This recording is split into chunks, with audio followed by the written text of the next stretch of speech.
biggest bear in the market just came out today, and he is putting the F in 13F. Okay, he came out with his 13F, Michael Burry. If you're unaware who Michael Burry is, you can go back and check the 2008 financial crisis. They actually made a film about him. It's called The Big Short. I'm pretty sure it's on Netflix. I've watched it like 8-9 times. It's pretty good. Okay, go and check him out. But basically, he came out to say that he is going to be mega short of the market, and I need to explain to you why this is insane. This is absolutely insane.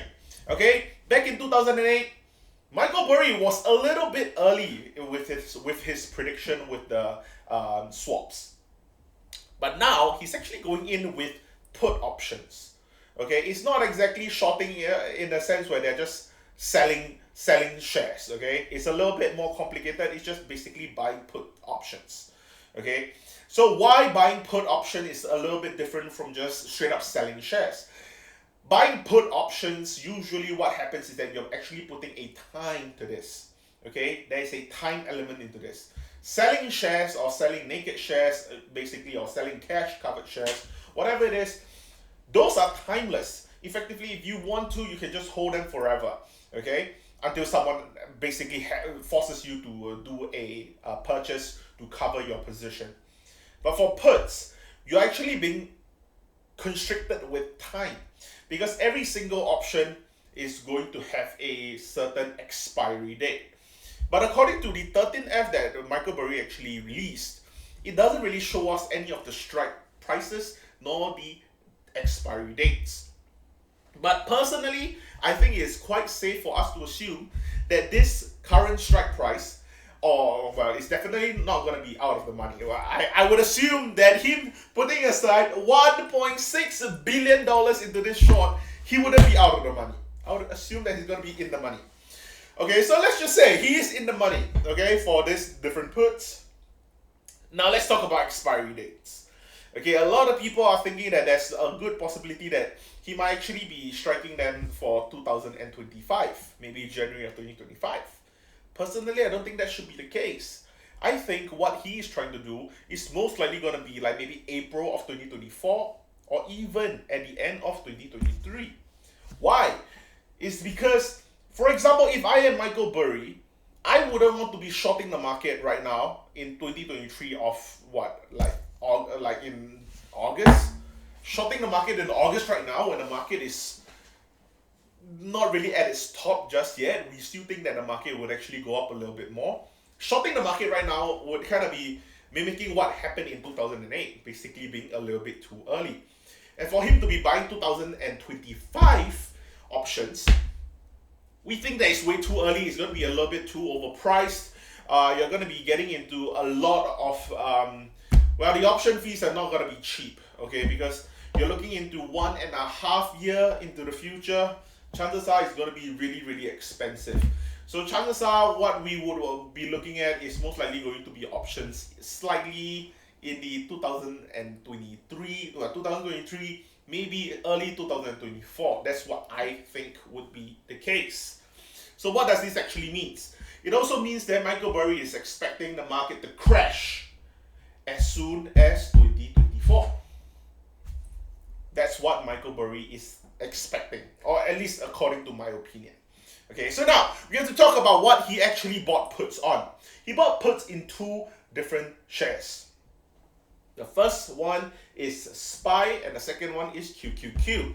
And for people who are unaware what these two different terms are, you better start reading up about the market, because it's pretty simple. But of course, for the benefit of doubt for you guys who don't understand what SPY and QQQ is, SPY is basically an ETF that mirrors S&P 500. The index.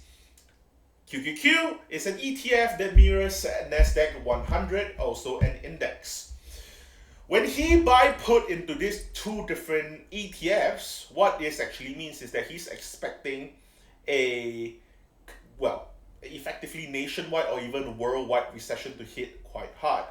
Because the thing is that usually you would be thinking that, if I am Michael Burry, instead of me actually buying puts or being short in general of any different ETF, it will be a little bit more dangerous because, well, it's not dangerous. It's just that I wouldn't get as much of a return, simply because ETFs, although they go up pretty slowly, they also go down pretty slowly.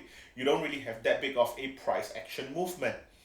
However, if he were to actually choose, for example, I'm not saying that it is, for example, if he were to say he want to short Nvidia, for example, okay, Nvidia can actually come up with the next earning report, which somehow become really good, and then they can come up with a new chip, they can come up with, you know, stock buyback, they can come up with a lot of different good news, and they can destroy a short position really, really quickly. But for Michael Burry, for him to actually buy puts into SPY and QQQ, what that actually, you know, announced to the market is saying that, you know, I'm going to go short on every single position in this US market. And that's going to just shut everyone up. Okay? Because the thing is that you cannot really go against his short position. The only way that you can go against his short position is effectively just buying copious amount of SPY and QQQ, which people are already doing as much as they can. No one is going to be putting in even more money right now to just pump the stock. This is not a stock for you to pump. You're pumping the index per se. So I think that it's a really, really smart move. The thing is that by doing this, he can easily just kind of shoo away all those people who are trying to just go against his own portfolio movement. Because, like, let's be honest, for example, if he were to say he want to short AMC, for example, you want to short AMC, you can bet your ass that Wall Street bets are going to be coming in and just be like, you know what, then let's destroy Michael Burry, let's all just buy the stock, let's bring AMC to $500, for example. Okay, that can happen. But for Michael Burry to basically say, yeah, you know what, I'm not going to choose one stock, I'm going to choose an ETF. And not only just one ETF, I'm going to choose two ETF. That mirrors two different indexes, which is insane. And for him to put in $1.6 billion, a B, with the B, okay, with the B, $1.6 billion. This is a huge short. It is a huge short. Back in 2008, it wasn't even $1 billion. It was like, what, at like $500 million or so? Now he's going 3 times. $1.6 billion is crazy. It's a crazy short. And I'm sure if this actually comes out to be, you know, according to what he says is going to be a recession, then yeah, I think he's going to be making a lot of money. I can see him making ×2 the money. But of course, we're not sure how that would actually work out. But of course, again, I don't want to say that, you know, I said it. I don't want to say I told you so. Watch all my videos in the past, 4 months. I've been saying consistently every single video, I'm short in the market, I'm short in the market, I'm short in the market, I'm short in the market. Okay, albeit I might be early, okay, but I've made a lot of money from shorting the market, and right now I'm overall still short in the market because I just don't believe that this fluffy market can continue this fluff. Okay, this fluffy market cannot continue this fluff, and something got to give. Okay, I'm glad that Michael Burry is seeing it somewhat in the same through the same lenses as I am, but at the same time, we can both be wrong as well. The market can continuously just go up. Okay, $1.6 billion, honestly, in the bigger picture of things, it's not really that much either. It's a lot to you and I. It's a lot of money to you and I, even to him. Okay, because right now, his entire portfolio, a whopping 97.6% of his portfolio is in this puts. Okay, 97.6%. 93.6%. So that means it's about another 6.4%, around 6.4% into other things. Okay, it could be in cash, it could be in gold, it could be in a hedge for this 97% worth of puts. We don't know. Okay, but it's just insane that how he have 97% short in the market right now.